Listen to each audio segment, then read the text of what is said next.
अरे करम जली, तू डूबकर मर क्यों नहीं जाती? मेरे बेटे का सुकून खा गई तू। निकल जा यहाँ से, तेरा अब यहाँ कोई काम नहीं है। दोस्तों, ये कहानी कानपुर देहात की है, जहाँ गांव के आखिर में एक पुराना सा घर था। ये घर था राजेश तिवारी का। वो गरीब तो नहीं थे, लेकिन अमीर भी नहीं थे। उनकी दो बेटियां थीं, बड़ी बेटी राधा और छोटी बेटी सुनीता। राधा बचपन से ही बहुत भोली और संस्कारी थी। बचपन से ही वो दोनों बहनें साथ साथ पली बढ़ी थी। एक ही थाली में खाना खाती और एक साथ सोती। लेकिन जैसे जैसे उम्र बढ़ती गई, सुनीता के मन में एक अजीब सी जलन पैदा होने लगी। असल में गांव के लोग भी राधा की तारीफ करते थे। अरे देखो तो, राधा कितनी सीधी है, एकदम देवी जैसी, शांत और दयालु। हाँ, आजकल ऐसी लड़कियाँ कहाँ मिलती हैं? अगर ऐसी बहू मिल जाए तो घर स्वर्ग बन जाए। ये बातें सुनीता के कानों में जहर बनकर उतरने लगी थी। मैं सुंदर हूँ, होशियार हूँ, उसके पास तो ना अच्छी शक्ल है ना अकल, फिर भी सब उसी की तारीफ करते फिरते हैं। राधा को ये सब पता था, लेकिन वो चुप रहती थी, क्योंकि वो सोचती थी गीता मेरी छोटी बहन है, समय के साथ साथ समझ जाएगी। एक दिन राजेश तिवारी ने दोनों बेटियों को पास बुलाया और कहा, बेटा, अब तुम दोनों की शादी का समय आ गया है। राधा ने सिर झुका लिया, लेकिन सुनीता की आंखें चमक उठी। पहले राधा के लिए राघव का रिश्ता आया। राघव गरीब था और खेत में काम करता था, लेकिन वो नीयत का साफ और नेक दिल इंसान था। सुनीता ने जब ये सुना कि राघव गरीब है और वो खेत में काम करता है, तो वो हंस पड़ी और बोली, वाह, बड़ी बहन को तो खेती करने वाला किसान मिल गया है। अब तो तुम्हारी जिंदगी मजे में कटेगी। वैसे भी तुम्हें तो बंधुआ मजदूरी करना अच्छा लगता है। सुनीता की बात पर राधा ने कुछ नहीं कहा, लेकिन राजेश तिवारी बोले, हाँ, वो गरीब है तो क्या हुआ, लेकिन मेहनती और ईमानदार होने के साथ साथ वो नेक दिल भी है और राधा उसके साथ बहुत खुश रहेगी। राधा ने सिर झुकाकर कहा, जी बाबूजी, आपने मेरे लिए ठीक ही सोचा है। कुछ दिन बाद सुनीता के लिए निखिल का रिश्ता आया, जो एक बड़ा व्यापारी था। खूबसूरत बंगला, नौकर चाकर, उसके पास सब कुछ था। ये सुनते ही सुनीता का घमंड और भी बढ़ गया। वो बोली, देखा बाबूजी, किस्मत भी समझती है कि कौन किस चीज के लायक है। तिवारी जी ने सुनीता की बात का जवाब नहीं दिया, क्योंकि वो उसकी रग रग से वाकिफ थे। खैर, शादी की तारीख तय की गई और जल्द ही उन दोनों बहनों की शादी भी हो गई। राधा शादी करके राघव के साथ उसके घर आ गई। राघव का घर छोटा था, छप्पर की छत, एक टूटी सी रसोई और कुछ बोरियों में अनाज रखा था। राघव बोला, राधा, मेरे पास ज्यादा कुछ तो नहीं है, लेकिन मैं कोशिश करूंगा कि तुम्हें कभी किसी चीज की कमी ना हो। राघव, मुझे कुछ नहीं चाहिए, मेरे लिए तो बस आपका साथ ही काफी है। उधर जब सुनीता अपने ससुराल पहुंची, तो इतना आलीशान घर और चमचमाती गाड़ियां देखकर हैरान रह गई। वाह, इतनी दौलत और शोहरत, अब ये सब मेरा है, मेरी तो ऐश ही ऐश है। अब तो राधा मुझसे नजर तक नहीं मिला पाएगी। इस तरह दौलत और शोहरत के नशे ने सुनीता का घमंड दुगना कर दिया था। उसने नौकरानी को आवाज लगाई, ओए लाजो, तूने मेरा कमरा ठीक से साफ क्यों नहीं किया? लेकिन मैंने तो सुबह ही अच्छी तरह साफ किया था छोटी मालकिन। तो क्या मैं झूठ बोल रही हूँ? नौकर हो, नौकर की तरह रहो। चलो जल्दी से कमरा साफ करो। और हाँ, किसी नौकर को मेरे लिए नारियल पानी लाने को कहो। जी छोटी मालकिन, मैं अभी कह देती हूँ। इसी तरह दिन और महीने बीतते गए और तीज का त्योहार आ गया। वो दोनों बहनें अपने मायके आ गई। राधा ने साधारण सी साड़ी पहनी हुई थी और सुनीता ने रेशमी लहंगा पहना हुआ था। उसके हाथों में रंग बिरंगी चूड़ियां और गले में सोने का हार था। गांव की कुछ औरतें तीज का टोटका करने आई हुई थी। तभी सुनीता ने अपनी बहन का मजाक उड़ाते हुए कहा, और बताओ राधा, क्या चल रहा है? राघव जीजू खाना भी देते हैं या नहीं? अरे मैं तो भूल ही गई, उनके यहाँ तो खुद खाने के लाले पड़े हुए हैं, वो तुझे कहाँ से खिलाएंगे? सुनीता की कड़वी बातें सुनकर राधा का दिल टूट गया, लेकिन अपनी बहन को नीचा दिखाकर सुनीता को बड़ा मजा आ रहा था। दिन ढलने तक दोनों बहनें अपने अपने ससुराल लौट गईं। दिन बीत रहे थे, लेकिन राधा की जिंदगी आसान नहीं थी। वो सुबह सूरज निकलने से पहले उठती, चूल्हा जलाती, खाना बनाती और फिर पति राघव के साथ खेत चली जाती। वहां दिन भर मेहनत करती। शाम होते होते राधा थक कर चूर हो जाती थी, लेकिन उसने कभी शिकायत नहीं की। एक दिन राघव ने उससे पूछा, राधा, क्या तुम मुझसे नाराज हो, क्योंकि मैं तुम्हें वो आराम की जिंदगी नहीं दे पा रहा जिसके बारे में तुमने सोचा होगा? राधा बोली, अरे नहीं नहीं, आप ऐसी बातें क्यों कर रहे हैं? मुझे आप जैसा इतना प्यार करने वाला पति मिला है, मुझे और क्या चाहिए। जब हम दोनों साथ हैं तो ये मुश्किल वक्त भी गुजर जाएगा। राधा बोला, अच्छा चलो, आज का खाना मैं बनाता हूँ, तुम बैठकर आराम करो। राधा ने कहा, अरे नहीं नहीं, मैं बना दूंगी। भला आप कैसे बनाएंगे? क्यों? मैं क्यों नहीं बना सकता? आज मैं अपनी प्यारी सी पत्नी को अपने हाथ से खाना बनाकर खिलाऊंगा, तुम बस बैठो और आराम करो। इस तरह राघव ने चूल्हा जलाया, खाना तैयार किया और फिर अपने हाथों से राधा को खाना भी खिलाया। एक तरफ जहां राघव अपनी पत्नी राधा से बहुत प्यार करता था, वहीं दूसरी तरफ सुनीता को पूरा ऐशो आराम मिल रहा था। लेकिन उसे एक चीज की कमी खलने लगी थी और वो था पति का प्यार और इज्जत। एक दिन जब सुनीता नहाकर बाहर आई तो सिर पर पल्लू रखना भूल गई। तभी उसकी सास ने उसे देख लिया। उसने सुनीता को डांटते हुए कहा, अरे तूने मायके से कुछ सीखा नहीं क्या कि घर में बहू कैसे रहती है? तुझे कुछ तौर तरीके पता है कि नहीं? अरे तू अब लड़की नहीं रही, इस घर की बहू बन चुकी है, कम से कम इसकी मर्यादा का ख्याल तो रख। सुनीता ने धीरे से कहा, माँ जी मुझसे गलती हो गई, मैं आगे से ध्यान रखूंगी। कमला ने उसे डांटते हुए कहा, अरे क्या खाक ध्यान रखेगी? पता नहीं उन्होंने क्या देखकर तुझ जैसी 2 कौड़ी की लड़की से मेरे फूल से बेटे की शादी कर दी। गरीब गवार कहीं की। अपनी सास की बात सुनकर गीता का दिल टूट गया। उसने जो ऐशो आराम चाहा था वो तो उसे मिल गया था, लेकिन उसके बदले में उसके हिस्से का प्यार और इज्जत छिन गई थी। शुरुआत में सुनीता की जिंदगी किसी रानी से कम नहीं थी। महंगी साड़ियां, गहने, नौकर चाकर। लेकिन धीरे धीरे उसे एहसास होने लगा कि पति के प्यार बिना ये सब चीजें अधूरी हैं। निखिल दिन भर दुकान पर रहता, शाम को थका हारा हुआ घर आता और खाना खाते ही सीधा सोने चला जाता। इससे परेशान होकर एक दिन सुनीता ने कहा, तुम मेरे लिए समय क्यों नहीं निकालते? निखिल ने सुनीता की बात सुनकर सख्त लहजे में जवाब दिया, औरत हो औरत की तरह रहो, ज्यादा सवाल जवाब मत किया करो। तुम्हें ऐशो आराम मिल रहा है, यही बहुत है। सुनीता, जिसे अपनी खूबसूरती पर घमंड था, निखिल की बात सुनकर उसका घमंड चकनाचूर हो गया। कुछ दिन ऐसे ही गुजरते गए और एक दिन पता चला कि निखिल का एक बड़ा ऑर्डर कैंसिल हो गया है और कारोबार में बड़ा भारी नुकसान हो गया है। निखिल ने बताया, माँ, दुकान में बहुत बड़ा नुकसान हो गया है। हमें जो बड़ा ऑर्डर मिला था, अब अचानक से क्लाइंट ने मना कर दिया है। उस पर हमने कर्ज लेकर भारी इन्वेस्टमेंट की थी, अब हम बुरी तरह कर्ज में डूब चुके हैं। कमला ने हौसला बढ़ाया, बेटा तू चिंता मत कर, जल्द ही सब ठीक हो जाएगा। बिजनेस में तो ऊंच नीच होती रहती है। लेकिन जैसे जैसे दिन बीतते गए, निखिल की दुकान पर कर्ज बढ़ने लगा। लोगों ने उधार समय पर वापस नहीं किया तो निखिल का पैसा फंस गया। अब उसकी सास कमला का लहजा भी बदल गया। बहू, अब श्रृंगार कम करो, घर के हालात को समझो और ये गहने मुझे दे दो, जरूरत पड़ने पर काम आएंगे।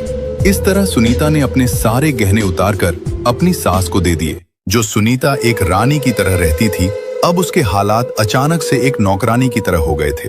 उधर राघव ने एक बड़ा फैसला लिया। उसने कहा, राधा, अब हम सिर्फ फसल पर निर्भर नहीं रह सकते, अब हमें कुछ और भी करना होगा। राधा ने भी राघव का हौसला बढ़ाया और कहा, जी जैसा आप सही समझे, मैं आपके हर फैसले में आपके साथ हूँ। राघव ने कहा, तो फिर ठीक है राधा, मैं शहर में एक छोटी सी दुकान किराए पर ले लेता हूँ। हम खेत में ताजा फल और सब्जियां उगाकर वहां बेचा करेंगे। इससे हमें मंडी से कई गुना ज्यादा मुनाफा होगा। राधा ने मुस्कुराते हुए कहा, ये बहुत अच्छा है जी, आप चिंता न करें, मैं आपके साथ हूँ, हम खूब मेहनत करेंगे। इस तरह उन दोनों ने मिलकर सब्जियां उगाना शुरू किया और राघव उन्हें मंडी में बेचने की बजाय शहर के बाजार में ले जाकर बेचने लगा। एक शाम जब राघव सब्जियां बेचकर वापस घर आया तो उसने आवाज लगाई, अरे राधा, जरा बाहर तो आओ। राघव की आवाज सुनकर राधा घर से बाहर आई तो उसने देखा राघव के हाथ में बैग लटके हुए हैं। उसने पूछा, क्या बात है, आज आप बहुत खुश लग रहे हो। राघव ने मुस्कुराते हुए कहा, अरे राधा, खुशी की ही तो बात है, तुम्हें पता है आज मैं 10,000 की सब्जियां बिक गई। राधा बोली, ये तो बहुत खुशी की बात है, अगर ऐसे ही चलता रहा तो हम जल्द ही अमीर हो जाएंगे। हाँ सीता, लेकिन ये सब तुम्हारी वजह से ही हो पाया है, अगर तुम मेरे साथ न होती तो शायद मैं ये कभी नहीं कर पाता। राधा बोली, अजी ये भी कोई कहने की बात है, मैं आपकी पत्नी हूँ और आपके हर फैसले में आपके साथ हूँ। अच्छा ये सब छोड़िए, पहले ये बताइए आपके हाथों में ये क्या है। राघव ने कहा, पहले अंदर तो चलो फिर बताता हूँ। वो दोनों घर के अंदर आ गए। राघव दोनों बैग राधा के हाथ में देते हुए कहता है, राधा, ये मेरी तरफ से तुम्हारे लिए पहला गिफ्ट है। जब राधा ने बैग खोलकर देखा तो उसमें 2 बहुत ही सुंदर साड़ियां थी। राधा ने पूछा, क्या ये मेरे लिए हैं? राघव ने कहा, नहीं, पड़ोस वाली के लिए है। ये सुनकर राधा के चेहरे पर हल्का सा गुस्सा आ गया। ठीक है, फिर उसे ही जाकर दे दो और मुझसे बात मत करो। राघव ने मुस्कुराते हुए कहा, अरे मेरी राधा, मजाक कर रहा हूँ, ये सब तुम्हारे लिए ही है। भला हमारी नजरें आपके अलावा किसी और को देख सकती हैं क्या? ये सुनकर राधा भी मुस्कुरा देती है। इस तरह राघव की धीरे धीरे अच्छी कमाई होने लगी। राधा ने पैसों का हिसाब रखना शुरू कर दिया। उसने एक एक रुपया बचाना शुरू कर दिया। गरीबी अभी भी थी, लेकिन किसी चीज की कमी नहीं थी, क्योंकि अब उनकी कमाई उनकी जरूरतों से काफी ज्यादा होने लगी थी। कुछ दिन बाद जब उन दोनों बहनों की माँ की बरसी थी तो दोनों बहनें अपने मायके आईं। इस बार दोनों ने ही सादा सी साड़ियां पहनी हुई थी। राजेश जी ने पूछा, अरे बेटा, कैसी हो तुम दोनों? सुनीता झट से बोली, मैं तो एकदम ठीक हूँ पिताजी, भला मुझे क्या होगा? लेकिन राधा का पता नहीं, सारे दिन मजदूरी करके इसका तो बुरा हाल हो जाता होगा। राधा ने मुस्कुराते हुए कहा, नहीं नहीं छोटी बहन, अब ऐसी कोई बात नहीं है। राघव ने नया बिजनेस शुरू किया है और भगवान की दया से सब बहुत अच्छा चल रहा है। जल्द ही हम नया घर भी लेने वाले हैं। ये सुनकर सुनीता की जलन और ज्यादा बढ़ गई। कुछ दिन बाद निखिल की आर्थिक स्थिति और खराब हो गई। घर के गहने, जेवरात सब बिक गए और नौकर हटा दिए गए। सास का गुस्सा अब सुनीता पर निकलने लगा।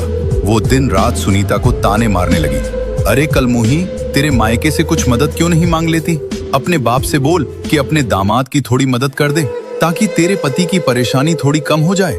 सुनीता ने धीरे से कहा, लेकिन माँ जी, मेरे पिता तो एक साधारण से किसान हैं।